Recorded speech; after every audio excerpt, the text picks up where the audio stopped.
시청자 여러분 안녕하세요. 별별 이야기 별별지기 차현주입니다. 우주 생쥐라는 단어 들으면 어떤 생각이 드시나요? 그냥 뭐 우주에서 사는 생쥐? 이 정도 생각이 날 텐데요. 이번에 전해드릴 우주 생쥐는 우주에서 태어난 생쥐일까요? 외계 생명체? 네, 어떤 이야기인지 궁금하시죠? 별별 뉴스에서 살펴보도록 하겠습니다. 세계 최초로 우주의 강한 방사선을 견뎌낸 우주 생쥐가 태어났습니다.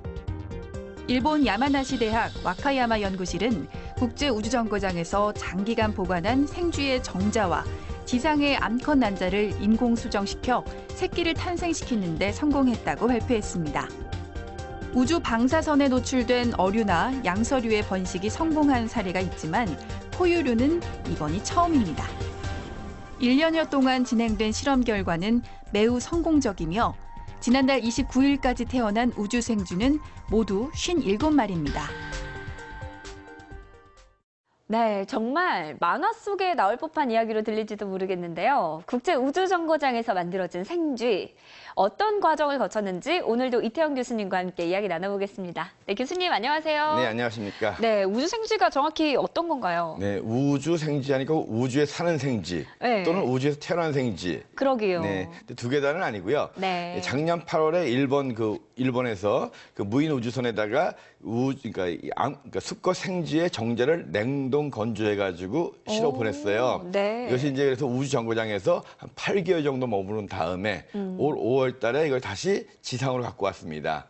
그래서 이제 이 우주정거장에 있으니까 지상보다는 상당히 많은 우주 방사선에 노출이 되거든요. 그러게 얼마나 많은 방사선에 노출이 150배 이상이라고 합니다. 그래서 지상보다 150배 이상 되는 방사선에 노출되는 그 우주 환경 속에서 과연 이런 냉동 건조된 이런 그 생쥐, 포유류의 정자가 무사할 것인가. 와. 그래서 갖고 와가지고 이제 지상에 있는 정상적인 암컷의 이제 난자와 인공 수정을 한 거죠. 그래서 태어나기는 지상에서 태어난 거예요. 네. 그래서 우주에서 8달 동안 냉동 건조 상태에서 우주 방사선을 쪼인 그런 정자를 갖고 와서 여기에서 이제 인공 수정으로 태어난 이 생쥐들이 한 50마리 이상이 태어났는데 와. 이 생쥐들이 과연 정상적인 지상에서 태어난 생쥐들하고 어떤 차이가 있을까? 네. 그 연구하는 거였거든요. 어떤 차이가 있었나요? 그래서 아직까지는 특별한 차이가 없다 그럽니다. 네. 정상적으로 특별한 이상이 없다. 그러니까 포유류의 정자가 냉동된 상태에서 우주 환경에 노출되더라도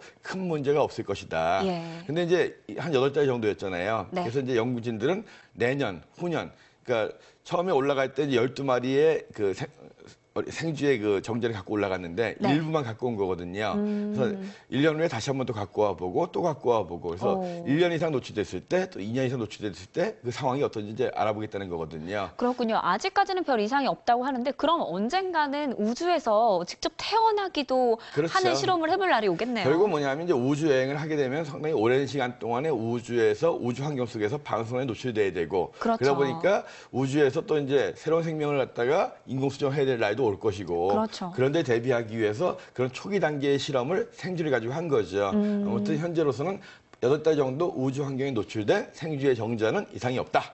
그 정도로서 이제 이 뉴스를 봐주시기 바랍니다. 그러니까 우주 생쥐는 결국 우주 정자 냉동 생쥐였네요. 네네.